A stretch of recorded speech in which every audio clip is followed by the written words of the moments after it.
For years, I quietly paid off my brother's overwhelming debts while my family secretly mocked me as the lonely cash machine. They never knew my new fiancé overheard their cruel jokes until they came begging for one final bailout. My family secretly called me their lonely cash machine while I silently paid off my brother's crushing debts for years. They had no idea my new fiancé overheard their cruel jokes, not until they called begging for one last bailout. The first time I paid off one of my brother's gambling debts, I was 24 and still believed in fairy tales about family. 10 years later, I'm standing in my kitchen, staring at my depleted savings account as my mother's voice crackles through the phone. Eva, sweetie, you know Ishmael wouldn't ask if it wasn't important. I'm Eva, the reliable one, the successful one, the one they call when the walls are closing in. Tonight, my bank balance is a stark reminder of just how reliable I've been. Mom, I just covered his rent last month, I say, pinching the bridge of my nose, and his car payment the month before that. But this is different. He's in real trouble this time. Of course, it's different. It's always different. The worst part? 2 hours ago, I was sitting at our traditional Sunday dinner, watching them all laugh at Molina's jokes. My sister has a way of making everything sound light, even when she's twisting the knife. Poor Eva, she'd said, the family cash machine, raising her wine glass. All work and no play. At least your bank account keeps you warm at night. Everyone had laughed, even Summer, my youngest sister, who usually stays out of it. I'd forced a smile, like always, and excuse myself to use the bathroom. On my way back, I'd overheard them in the dining room. The family cash machine, Molina had whispered, followed by more laughter. Thank God she's too lonely to spend it on anything else. Now, hours later, my mother's still talking. It's just $9,000 this time, sweetheart. Ishmael says this Nico person isn't very patient. My phone buzzes with a text. Speak of the devil. It's Nico. Tell your brother he's got 48 hours. Mom, I have to go, I interrupt. We'll talk tomorrow. I hang up before she can protest and slide down against the kitchen cabinet until I'm sitting on the cold tile floor. My phone buzzes again. This time it's Ishmael. Sis, please. I know I messed up, but this guy Nico, he's not like the others. He's talking about breaking things, important things like bones. I close my eyes and count to 10. When I open them, there's another text from Molina. Stop being dramatic and help him. What else are you saving for anyway? What am I saving for? Maybe a life. Maybe a future. Maybe the dream of not being everyone's emergency fund. My phone rings again. It's my father this time, a rare occurrence that means things must be serious. Samir only calls when he wants to remind me about family duty. Eva, his voice is gruff, authoritative, your mother's crying. Is that what you want? Family takes care of family. You know this. I don't know this. I've known it since I was 12 and started saving my allowance to buy summer school supplies because Dad was between jobs. I've known it every time Molina needed help with rent, every time Ishmael got in too deep, every time Mom's credit cards maxed out. The doorbell rings, making me jump. Through the peephole, I see Ishmael, looking disheveled and desperate. His eyes are red, his hands shaking as he rings again. Eva, please. He calls through the door. I can hear you in there. Just help me figure this out. I stand perfectly still, barely breathing. On my phone, the banking app is still open, showing my savings account. 10 years of being the responsible one, of living below my means, of saying no to vacations and new clothes and any kind of life outside of work. Also, I could be there when they needed me. The doorbell rings again and again and again. My phone lights up with a final text from Nico. Time's running out. Hope your brother's got a good sister. I slide down the wall again, my chest tight with an emotion I can't quite name. Maybe it's anger. Maybe it's grief. Maybe it's the realization that fairy tales about family are just that, fairy tales. Tomorrow, I'll probably give in. I'll transfer the money, listen to their thanks, watch them forget about it by next Sunday's dinner. But right now, sitting here in my dark apartment while my brother rings the doorbell and my phone lights up with desperate pleas, I make myself a promise. This will be the last time. I've made this promise before, of course, but something feels different tonight. Maybe it's the echo of Molina's words, family cash machine. Or maybe it's just that I'm finally tired enough to mean it. The doorbell stops ringing. In the sudden silence, I can hear Ishmael's footsteps retreating down the hallway. My phone buzzes one final time, a reminder about tomorrow's meeting with a potential client. Life goes on. At least it does for everyone else. 3 weeks after the Nico incident, I'm standing in a crowded tech conference center, pretending to be interested in cloud computing solutions. That's when I hear someone chuckle behind me. The look on your face suggests you'd rather be anywhere else. I turn to find a tall man in a well-fitted suit, his eyes crinkling with amusement. His name tag reads Michael, Architecture Solutions Lead. That obvious? I ask, managing a small smile. Only to fellow sufferers, he says. I'm Michael. Want to escape to the coffee station? Over mediocre conference coffee, Michael tells me about his work designing sustainable buildings. And for the first time in weeks, I feel myself relaxing. He has this way of listening that makes you feel heard. Really heard. So, Eva, he says, what brings you to this thrilling event? Looking for new project management software for my team, though honestly, I'm mostly hiding from my phone. Bad breakup. I laugh. Bad family.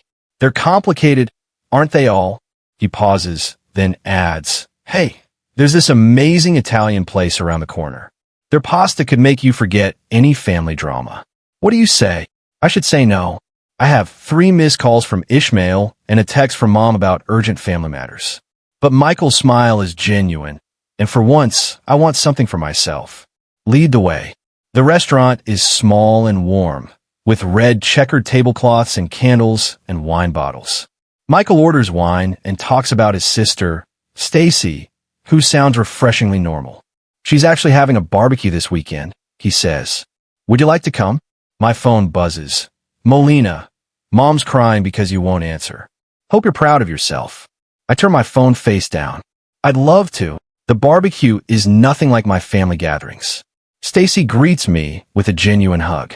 Her kids run around playing tag instead of asking for money, and nobody makes passive-aggressive comments about my life choices. So, you're the famous Eva, Stacy says, handing me a beer. Michael hasn't shut up about you all week. Stacy. Michael groans, but he's smiling. What? It's cute. You're like a teenager with a crush. As weeks turn into months, Michael becomes my sanctuary. We spend weekends exploring the city, finding hidden architectural gems, and talking about everything and nothing. He tells me about losing his father young, about building his company from scratch. I tell him about my work, my dreams of traveling, my love of photography. But I don't tell him about the money, about being the family ATM, about the growing stack of urgent texts I've been ignoring. 6 months in, Michael takes me to dinner at that same Italian restaurant where we had our first date. Move in with me, he says over tiramisu. My place is closer to your office, and I hate waking up without you. My phone vibrates. Mom again. Ishmael needs $9,000 by Friday, or he's in serious trouble. This is urgent, Eva. I look at Michael, kind, successful, drama-free Michael, and feel shame burn in my chest. He deserves to know what he's getting into. There's something I need to tell you first. I start, but he cuts me off. Whatever it is, we'll figure it out together. That's what partners do. Partners. The word makes my throat tight. I need you to know that my family is complicated. He reaches across the table, takes my hand. Eva, I love you. Complicated family and all. My phone buzzes again.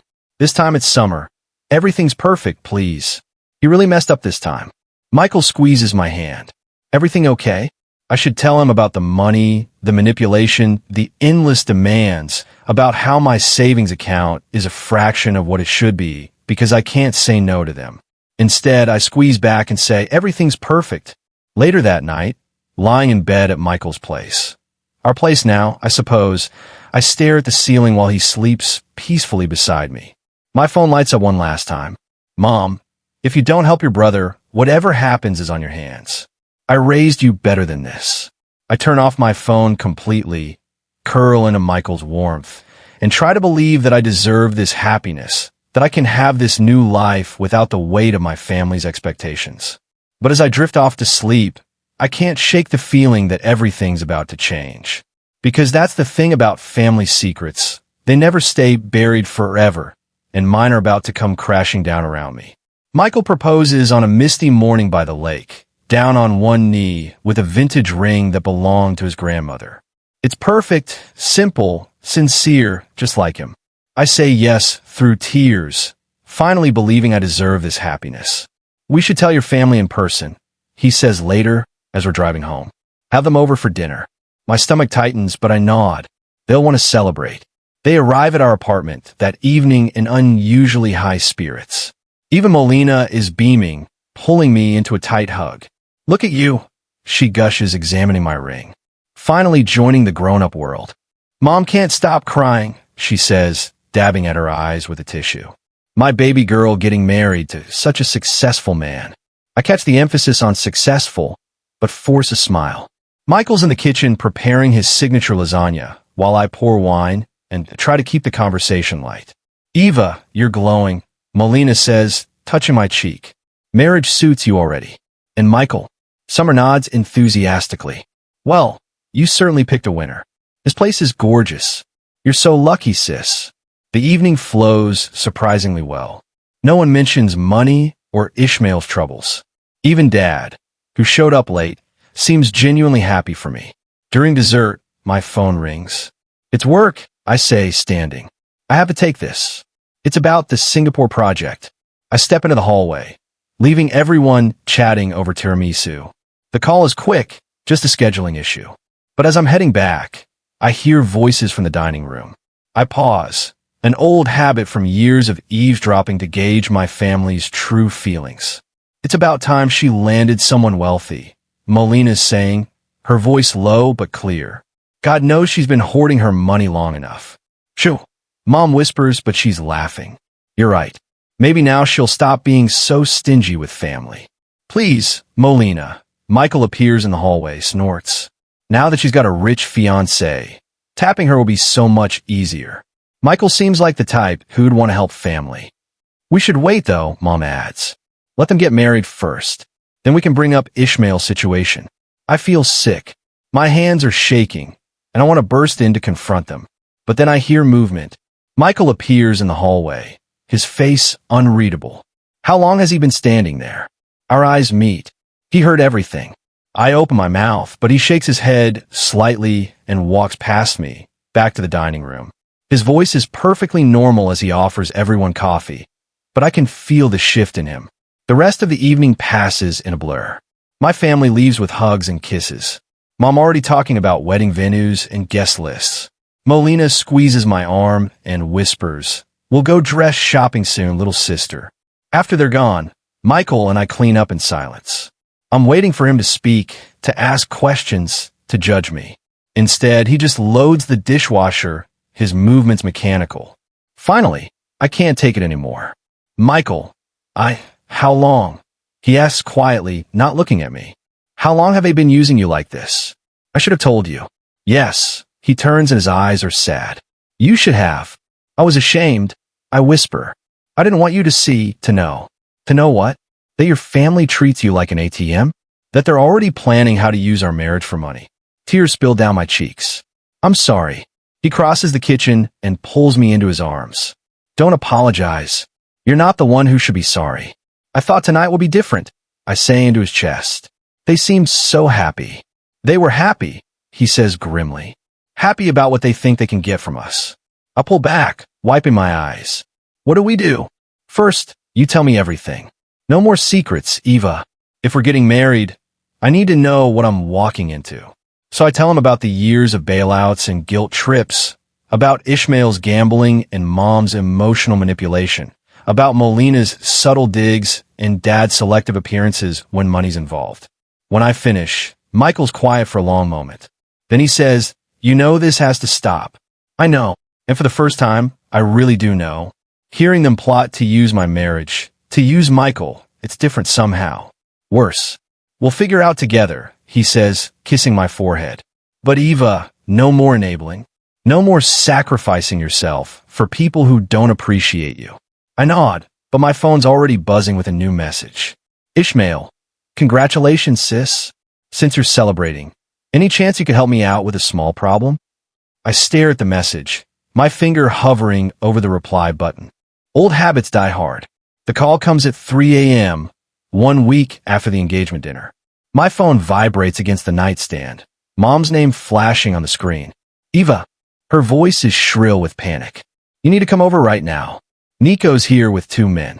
They're threatening Ishmael. Michael stirs beside me. What's wrong? I'm already pulling on clothes. My brother's in trouble. Real trouble this time. I'm coming with you. When we arrive at Mom's house, there are 3 men in the living room. Nico, looking dangerous in his expensive suit, and 2 others who seem more like bouncers than debt collectors. Ishmael sits on the couch, head in his hands. Mom's pacing, and Dad, who must have been called too, stand by the window, jaw clenched. Well, Nico says, smiling without warmth. The successful sister arrives. How much? I ask. $50,000. The room goes quiet. Even Mom stops pacing. That's impossible, I say. Last month, it was $9,000. Interest adds up, Nico shrugs. Plus the new loans. Your brother's been busy. I turn to Ishmael. New loans? He won't look at me. I thought I could win it back. You have 24 hours, Nico says, checking his watch. Or we start breaking things, starting with your brother's fingers. After they leave, the screaming starts. You have to help him. Mom grabs my arm. He's your brother. I don't have that kind of money anymore, I say. I've given him everything. What about Michael? Dad suggests, speaking for the first time. Surely your fiancé could. Don't. Michael's voice cuts through the room like ice. Don't even finish that sentence. Molina appears in the doorway. Someone must have called her too. Eva, don't be selfish. This is family. Selfish? I'll laugh, and it sounds slightly hysterical. Do you want to know how much money I've given this family? Should I show you the spreadsheet? You're keeping spreadsheets? Mom looks horrified, like we're some kind of business transaction. Of course I am. I pull out my phone, open the file I've been maintaining for years. $200,000, Mom. That's how much I've given you all over the past decade. My entire savings, my retirement fund, everything. The room goes silent again. But you make good money, Summer says from her corner. And now with Michael, stop it. Michael steps forward. Eva's not your personal bank anymore, and I'm certainly not going to be.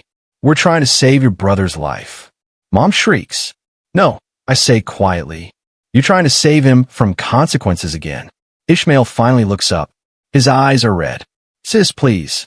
They're serious this time. They're always serious, I say. And I'm always there to fix it. But not anymore. Then you're signing his death warrant. Dad says dramatically. No, you all did that. Every time you enabled him, every time you called me instead of getting him help, every time you chose the easy way out. Mom starts crying. Molina moves to comfort her, shooting me a venomous look. There are other options, Michael says calmly. Bankruptcy, gambling addiction programs, police protection. Police. Ishmael jumps up. Are you crazy? These aren't guys you call the cops on. Then I guess you should have thought of that before borrowing from them. My phone buzzes. A text from Nico. Tick-tock. I'm done, I announce, walking toward the door. Figure out yourselves. Eva. Mom's voice breaks. You can't leave your brother like this. I turn back one last time. Watch me. In the car, my hands are shaking so badly, I can't get the key in the ignition. Michael gently takes them. You did the right thing. Did I? What if they really hurt him? Then that's on him and them, not you. My phone keeps lighting up with messages. Molina calling me heartless. Mom saying she didn't raise me to be so cruel. Dad invoking family duty. Summer sending sad face emojis. I turn off my phone. They'll never forgive me for this, I whisper. Michael starts the car. Maybe that's not a bad thing. As we drive home, I think about all the times I've saved them. All the times I've sacrificed my own future for theirs. All the times they've taken and taken and taken. What happens now? I ask. Now, Michael takes my hand. Now you start living for yourself. But we both know it won't be that simple, because somewhere in the city, a clock is ticking down on my brother's debt. And for the first time in his life, his safety net isn't going to catch him. Part of me hopes he falls hard enough to finally learn how to save himself. The rest of me is terrified he won't survive the landing. I spend 3 days gathering evidence, bank statements, transfer records, text messages, emails, every desperate plea, every guilt trip, every manipulation, carefully documented. Michael helps me organize it all into a presentation, like we're preparing for a business meeting instead of a family execution. Are you sure about this? He asked as I set up the Zoom call. They want to talk? Let's talk. One by one, their faces appear on screen. Mom looking martyred, Dad stern and disapproving, Molina barely concealing her rage, some are uncomfortable but present, and Ishmael sporting a black eye, Nico's warning shot, presumably. Finally, Mom says, "We've been trying to reach you for days." I know. I share my screen, showing the first spreadsheet. Let's talk about why. What is this? Molina squints at the screen. This is every dollar I've given this family over the past 10 years, organized by date, amount, and recipient. I click through to the next slide. Here's Ishmael's gambling debts. Notice the pattern? They get bigger every time. Eva, Dad warns. This is unnecessary. Oh, I think it's very necessary. Next slide. Here's Molina's emergencies. Rent, car payments. That boutique business that failed because you spent the startup money on a vacation. Molina's face flushes. That's private. Nothing in this family is private. You made sure of that when you started plotting how to use my engagement to get more money. Mom gasps. I heard you. Michael speaks up for the first time at the engagement dinner. Every word. Silence falls. I continue through the slides, methodically exposing every loan, every manipulation, every broken promise to pay back just this once. $200,000. I say finally. That's what I've given you. My entire savings, my future, my security. We're family. Mom pleads. Family helps family. No, Mom. Family supports each other. Family builds each other up. Family doesn't treat one member like an ATM while mocking them behind their back. Is that what this is about? Molina sneers. Your feelings got hurt. This is about consequences. Ishmael needs rehab, not another bailout. You need to learn to live within your means. And Mom, you need to stop enabling everyone's worst instincts. Please, Ishmael speaks up, touching his black eye. They're going to kill me. There are programs, Michael says. Gambling addiction support groups, debt counseling, witness protection if necessary. We've researched them all. We don't need programs. Dad scoffs. We need you to step up and help your brother. No. The word feels like freedom. We're done. Done. Mom's voice rises. What does that mean, done? It means I'm cutting you all off. No more money. No more rescues. No more guilt trips. You can't do this. Molina shouts. We're your family. Not anymore. Mom starts crying. Dad begins lecturing about duty. Molina screams about betrayal. I let them. Their words have no power anymore. I've transferred all the documentation to a lawyer. I continue calmly. If any of you try to contact me or Michael for money again, she'll file harassment charges. You'd send your own brother to jail? Summer asks, finally speaking. No, I'm letting him face the consequences of his actions. There's a difference. You bitch. Molina spits. You think you're better than us? No, I think I'm done being worse than I am because of you. Ishmael starts begging. Mom's cries get louder. Dad quotes scripture about family loyalty. I'll wait until they run out of steam. I'm sending each of you a final email with resources for financial counseling and addiction support. What you do with it is up to you. But this, I gesture at the screen, this is the last time we'll speak. You'll regret this. Mom says, her tears suddenly dry. When you need us, I haven't needed you in years, Mom. I just wanted you. There's a difference. I end the call mid-protest. The silence that follows feels like a thunderclap. Michael pulls me close as I start shaking. You did it. I did it. My voice breaks. Oh God, I really did it. My phone starts buzzing immediately. Texts, calls, emails. I block each number methodically, like pulling weeds from a garden. What now? I ask. Now, Michael says, we change our numbers. Move if we have to. Start fresh. They'll never forgive me. No, he agrees. But maybe someday you'll forgive yourself for letting them go. I look at my phone one last time before turning it off completely. There's a final text from Mom. You'll always be our cash machine, Eva. Don't forget that. I delete it along with every other trace of them. Sometimes burning bridges isn't about revenge. Sometimes it's about survival. The fallout comes in waves. First, there's the social media assault. Molina leads the charge with vague Facebook posts about toxic family members and money-changing people. Mom joins in with prayer requests for lost daughters who've forgotten their roots. I delete my accounts. Then come the flying monkeys, distant relatives, family friends, even my old high school teacher, all reaching out to understand what's going on. Your mother's heartbroken, my aunt says over the phone. She's not eating. I'm sure she told you that. I reply, then block her number. Michael's sister, Stacy, becomes my unexpected ally. They're trying to add me on Facebook, she tells me over coffee. I block them all. The nerve of these people. 3 weeks after the Zoom call, Summer shows up at my office. She's the only one who knows where I work. Just hear me out, she says, sliding into the chair across from my desk. Things are bad, Eva. Really bad. I'm not giving anyone money. It's not about money. Well, not directly. She fidgets with her sleeve. Ishmael's missing. Mom's having panic attacks. Dad's drinking again. And she looks shocked. They're falling apart. They've been falling apart for years, Summer. I just stopped holding the pieces together. How can you be so cold? How can you still be so blind? She leaves in tears. I go back to work, ignoring the trembling in my hands. That night, Michael finds me on our balcony, staring at nothing. Rough day. Summer came by. He sits beside me. Want to talk about it? Want to get married next month instead of waiting? He blinks. That's quite a change of subject. I don't want them to have time to plan anything. No big ceremony. No family drama. Just us, Stacy, and a justice of the peace. Okay, he says simply. Let's do it. But the universe has other plans. Walking home from dinner a week later, I see Ishmael sitting on our building steps. He looks terrible, unwashed, unshaven, desperate.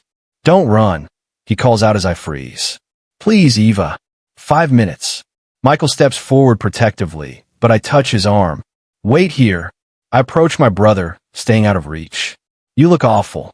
Yeah, well, being beaten by loan sharks will do that. He tries to smile, but his split lip makes it a grimace. I'm not here for money. Then why are you here? To say you were right about everything. He runs a shaking hand through his dirty hair. I hit rock bottom, sis. Lost everything. Even pawned Mom's jewelry. Rehab's still an option. I know. That's actually why I came. He pulls out a crumpled paper. The resource list you'd sent.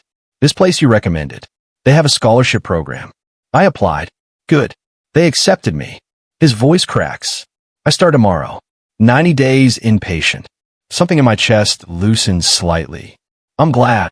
I'm not asking you to forgive me, or trust me, or even talk to me again. He stands slowly, wincing. I just wanted you to know you were right to cut us off. To cut me off. Maybe if you'd done it sooner. Maybe. I agree. Anyway, I should go.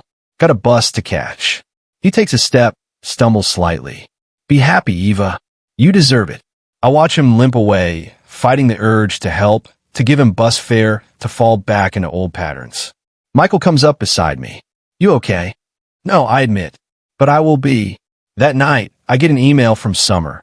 Ishmael's going to rehab. Mom's furious. Says he's abandoning the family, just like you did. I think maybe you were both right to leave. I don't reply, but I don't delete it either. The next morning, Molina posts another cryptic status. Blood isn't always thicker than water. Sometimes it's just what drowns you. Mom comments. Pray for our lost sheep to find their way home. I close my laptop and turn to Michael. Let's go to City Hall today. Right now. Now, before I change my mind. Before they find a way to make this about them too. He studies my face, then nods. I'll call Stacy. 2 hours later, we're married. No white dress, no flowers, no family drama. Just as Stacy is our witness and promises we intend to keep. As we sign the marriage certificate, my phone buzzes with a text from an unknown number. Mom, using Dad's phone. You'll regret shutting us out. Family is forever. I show Michael, who takes the phone and blocks the number. Family is what we choose, he says, kissing me. And we choose each other. For the first time since this all began, I truly believe that's enough. 6 months into my marriage, karma arrives like a wrecking ball. The news comes through Summer, who's taken to sending me brief, factual updates every few weeks. Ishmael got arrested. Her text reads, "Not for gambling. Fraud. He was running some kind of Ponzi scheme with Nico.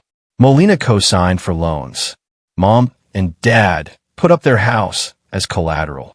Everything's falling apart. I'm in the kitchen with Michael when I read it. My hands don't shake anymore when family news arrives. Want to know the funny part? I show him the text. I saw this coming years ago. Told them he was getting into something illegal. They call me paranoid. The story unfolds over the next few days through local news and Summer's updates. Ishmael had been running an investment scam, promising desperate gamblers huge returns. Molina had helped him set up the fake companies, thinking she'd get rich quick. Mom and Dad had vouched for him to their friends, bringing in more victims. Now Ishmael's facing serious prison time. Molina's credit is destroyed. Mom and Dad are losing their house. The same house I grew up in, where family photos still hang on walls that will soon belong to someone else. Your mother's asking for your address. Summer texts, says she needs to talk to you in person. No. I reply simply. She's crying a lot. Says you're their only hope. I block Summer's number. It hurts, but it's time. She made her choice by staying their messenger. That evening, Michael and I visit a lakeside property we've been eyeing. It's peaceful here, far from the city, far from them. We could make this our home, he says, watching me stare at the water. Fresh start. My phone buzzes. Molina, using a new number. They're charging me as a co-conspirator. I could go to jail. Please, Eva. I know we hurt you, but I'm your sister. I delete it without responding. The next day, I receive a courier package at work. Inside is a handwritten letter from Mom. Eva, your father and I will be homeless in 3 weeks. The bank is taking everything. We raise you better than to abandon family in their darkest hour. Whatever issues you have with us, surely you can't want this for your parents. We need $200,000 to save the house. Michael makes good money. This would be nothing to him. Don't let your stubbornness destroy your family. Remember who changed your diapers, who fed you, who gave you life. Help us. Mom. I take the letter home and burn it in our fireplace, watching the guilt-laden words turn to ash. The next morning, the local paper runs a story about Ishmael's arrest. There's a quote from one of his victims, an elderly woman who lost her retirement savings.